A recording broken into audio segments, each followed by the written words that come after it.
June মাসের first week শেষ হতে বসেছে, কিন্তু অফিসিয়াল ওয়েবসাইটের উপর এখনো পর্যন্ত আইবিপিএস আরআরবি রিলেটেড কোনো আপডেট নেই। এটা কি আরআরবি মার্জারের এফেক্ট হতে পারে? এবং আমাদের তাহলে এখন কি এক্সপেক্ট করা উচিত? সম্পূর্ণ অথেন্টিক ডেটা, প্রিভিয়াস ট্রেন্ডস এবং রিসেন্ট নিউজগুলো দিয়ে বোঝার চেষ্টা করব নেক্সট 5 মিনিটের মধ্যে। তার জন্য ভিডিওটা অবশ্যই শেষ পর্যন্ত দেখো। চ্যানেলে প্রথম 100 সাবস্ক্রাইবার কমপ্লিট হতে জাস্ট আর কয়েকজন বাকি, তাই কন্টেন্ট ভালো লাগলে please hit the subscribe button and check out other videos. So hey guys, welcome you all to your own YouTube channel Banking Insights Bengali. আমি Sourav, and without a further delay let get started.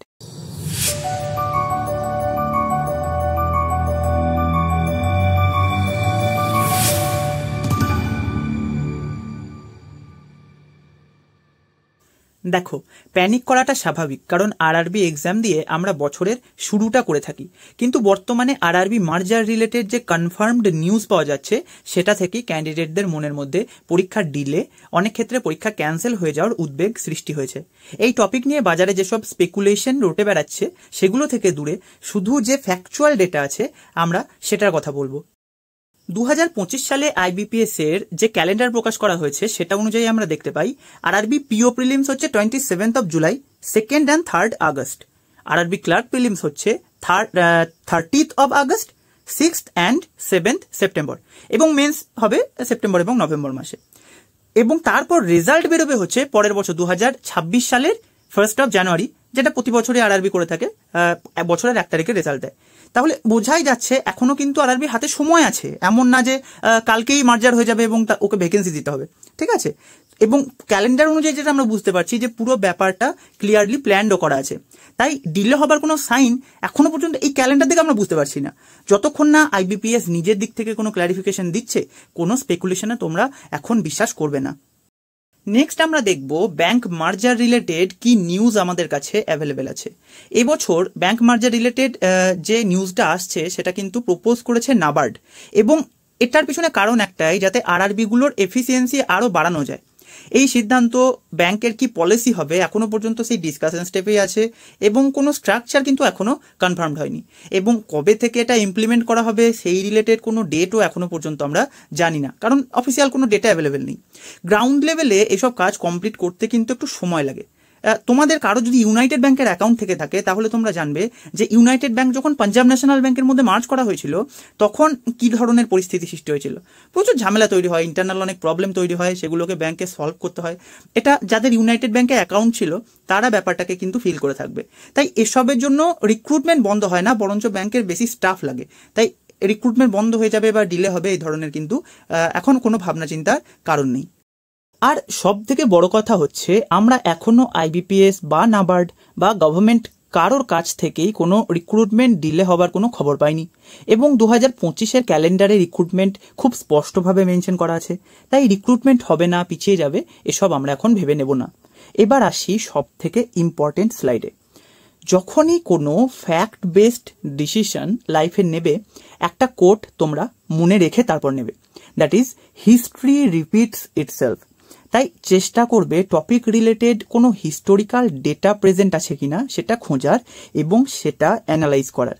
বিগত 5 বছরের নোটিফিকেশনের date দেখলে আমরা পাই 2024-এ notification এসেছিল 7 June, 2023-এ মাসের প্রথম ডেটেই notification এসেছিল, সেটা হচ্ছে 1 জুন, 2022-এ 6 জুন এবং 2021-এ 7 জুন।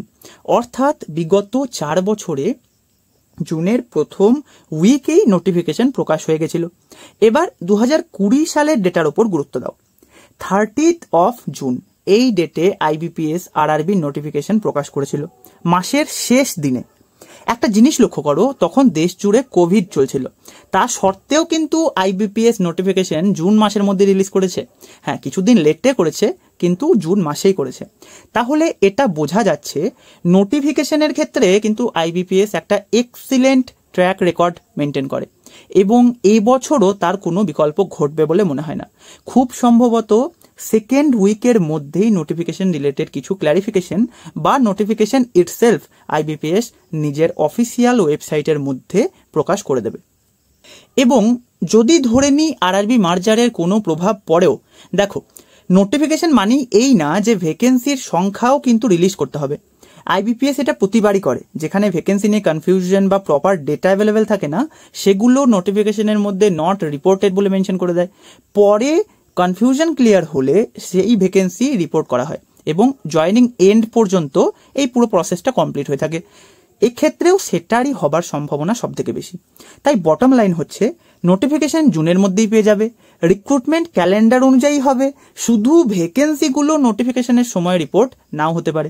এসবিআই ক্লার্কের মেইনসের রেজাল্ট আগে আসবে না আরআরবির নোটিফিকেশন আগে আসবে, এমন হতে পারে যে এক উইকের মধ্যেই দুটো চলে এলো, বা দুটোর মধ্যে জাস্ট এক উইকের গ্যাপ বা 5-6 দিনের গ্যাপ আছে, এরকমও কিন্তু হতে পারে।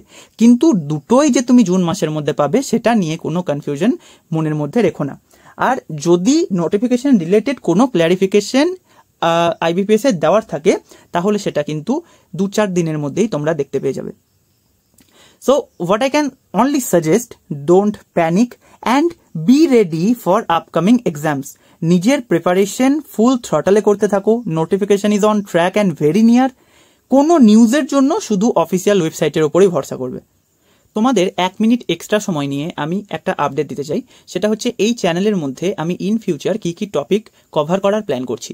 আপাতত 3টে সেগমেন্টে সেগুলোকে আমি ক্যাটাগরাইজ করার চেষ্টা করেছি। প্রথম সেগমেন্টে ব্যাংকিং ফ্যাক্ট বেসড ভিডিওগুলো থাকবে, যেখানে salary slip, job profile, CTC breakdown এগুলোকে আমি ইনক্লুড করব। দ্বিতীয় সেগমেন্টের মধ্যে প্রিপারেশন স্ট্র্যাটেজি রিলেটেড ভিডিও, যেমন study plan, reliable resources, time management, এই টাইপের ভিডিওগুলো অ্যাড করার চেষ্টা করব। এবং থার্ড যে সেগমেন্টটা থাকবে, সেখানে আমি একটা প্লেলিস্ট বানিয়ে যে ব্যাংকিং রিলেটেড ইম্পর্টেন্ট স্ট্যাটিক টপিকগুলো আছে, যেমন money market, capital market, PSL that is priority sector lending, financial inclusion, bank assurance, এই টাইপের যে টপিকগুলো আছে সেগুলো আমি এক্সপ্লেন করার চেষ্টা করব। So stay connected and support the channel in it's initial days. So this is the end of the video. If you like this kind of detailed authentic content regarding banking, hit the like button, চ্যানেলটা subscribe করে দিও, আর তোমাদের বন্ধু বান্ধব ভাই বোন যারা banking এর প্রিপারেশন নিচ্ছে তাদের কাছে চ্যানেলটা অবশ্যই শেয়ার করে দিও। দেখা হচ্ছে নেক্সট ভিডিওতে। So bye for today.